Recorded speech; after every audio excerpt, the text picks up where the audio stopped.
Manajemen PT Surya Semesta Internusa Tbk atau SSIA menyampaikan dividen sudah menjadi kebijakan korporasi dan akan terus dipertahankan sebagai bentuk komitmen kepada para pemegang saham.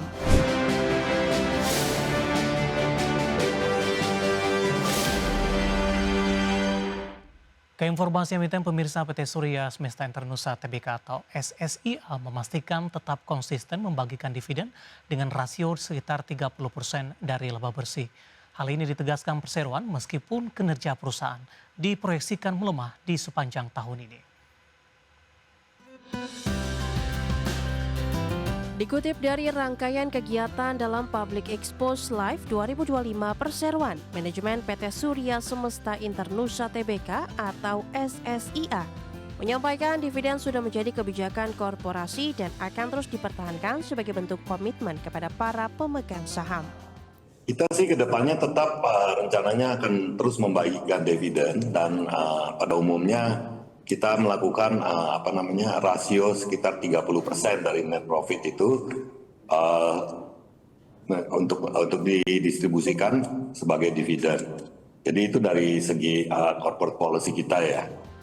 Kebijakan ini dipastikan setelah kinerja bottom line perseroan di semester 1 2025 berbalik negatif dengan rugi sebesar 32 miliar rupiah dari sebelumnya meraih laba di 106 miliar rupiah.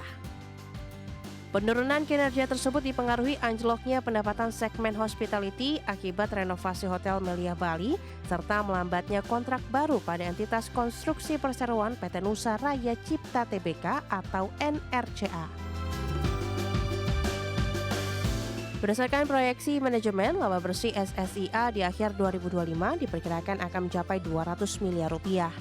Angka ini lebih rendah 14,5% dibandingkan dengan realisasi laba bersih tahun lalu yang mencapai 234 miliar rupiah.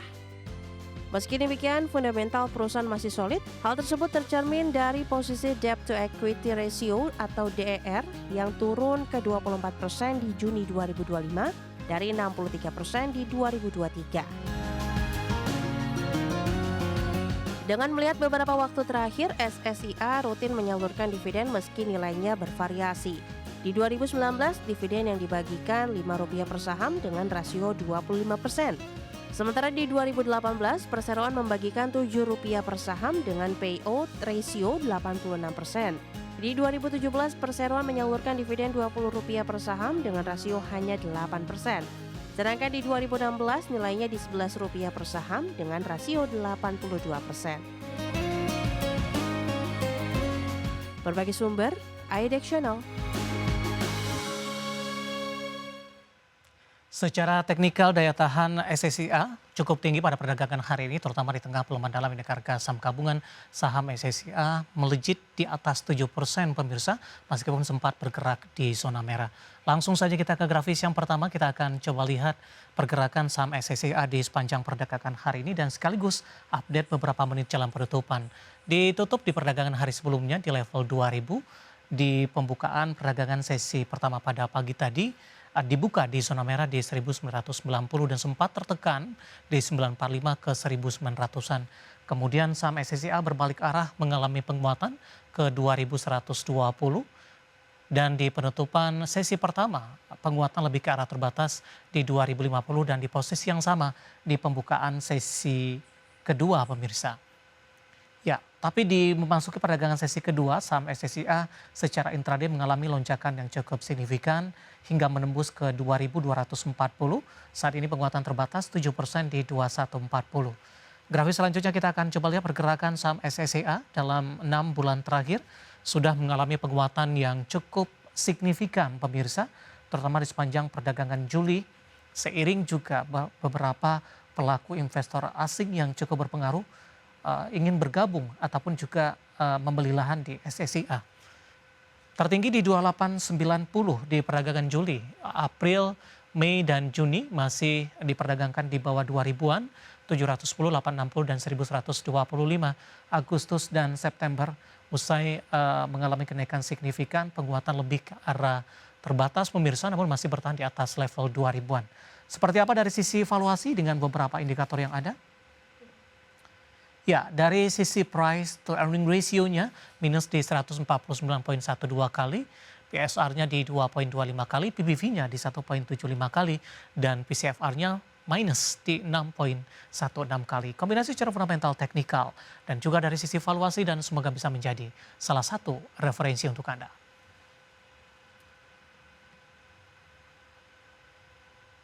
Ke topik pilihan pemirsa, gejolak di pasar modal tanah air masih berlanjut seiring indeks harga saham gabungan atau IHSG masih melemah dalam di sesi pertama perdagangan Selasa. Sentimen utama datang dari perombakan kabinet khususnya pergantian posisi Menteri Keuangan yang kini tidak lagi dijabat Sri Mulyani usai 15 tahun lamanya. Indeks harga saham gabungan masih melemah di penutupan sesi 1 Selasa. Dikutip dari data RTI, IHSG ditutup turun 1,66% ke level 7.638. Dalam sepekan, pelemahan IHSG semakin dalam di 1,26%. Terpantau 193 saham menguat, 510 saham melemah, dan 100 saham stagnan. Sentimen utama yang mempengaruhi pergerakan masih datang dari domestik terkait perombakan atau reshuffle Kabinet Merah Putih. Pergantian di pos Kementerian Keuangan menjadi sorotan para pelaku pasar. Sri Mulyani akhirnya resmi tidak lagi menjabat sebagai Menteri Keuangan usai mengabdi selama 15 tahun untuk negara. Sosok Sri Mulyani dikenal mendorong transparansi dan akuntabilitas dalam mengelola anggaran dan memperkuat institusi keuangan termasuk Direktorat Jenderal Pajak dan Bea Cukai. Nama Purbaya Yudhisa Dewa yang sebelumnya menjabat sebagai Ketua Dewan Komisioner Lembaga Penjamin Simpanan pun mengisi posisi Menteri Keuangan yang baru. Analis dari Pintraco Sekuritas Ratna Lim mengatakan pelaku pasar cenderung bersikap wait and see terhadap kebijakan yang akan diterapkan oleh para menteri baru hasil reshuffle kabinet, khususnya Menteri Keuangan. Sementara financial expert Ajaib Sekuritas Rati Mustikoningsih mengatakan Menteri Keuangan yang baru harus fokus ke postur fiskal harus tetap dijaga, misalnya utang negara harus tetap terkendali, defisit anggaran tidak boleh melebar, serta kebijakan belanja publik perlu diarahkan pada sektor produktif agar tidak mengganggu stabilitas makroekonomi. Berbagai sumber, IDEX Channel.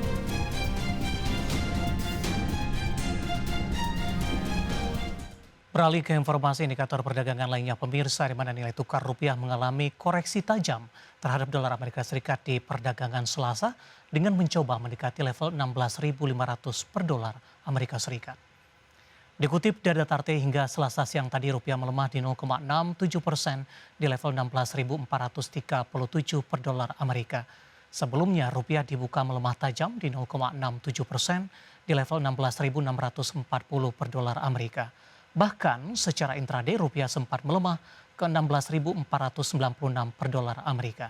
Sementara indeks dolar Amerika Serikat di Selasa pagi terpantau melemah di 0,09% di level 97,66. Pergerakan rupiah dari sisi sentimen sebenarnya mendapatkan angin segar dari berlanjutnya pelemahan indeks dolar Amerika di tengah ekspektasi besar dari pelaku pasar ke peluang pemangkasan suku bunga The Fed. Namun dari dalam negeri sentimen pergantian Menteri Keuangan menjadi faktor penekan pergerakan rupiah. Diketahui Presiden Prabowo Subianto resmi menunjuk Purbaya Yudhisa Dewa menggantikan Sri Mulyani Indrawati. Langsung saja kita akan update seperti apa pergerakan nilai tukar rupiah terhadap sejumlah mata uang utama berikut ini. Dapat Anda saksikan grafis di layar televisi Anda pemirsa, pergerakan nilai tukar rupiah terhadap dolar Amerika Serikat di level 16.489 rupiah. Kemudian terhadap euro di 19.181 rupiah, pound sterling di 22.358 rupiah dan terhadap yen Jepang di 112,09 rupiah.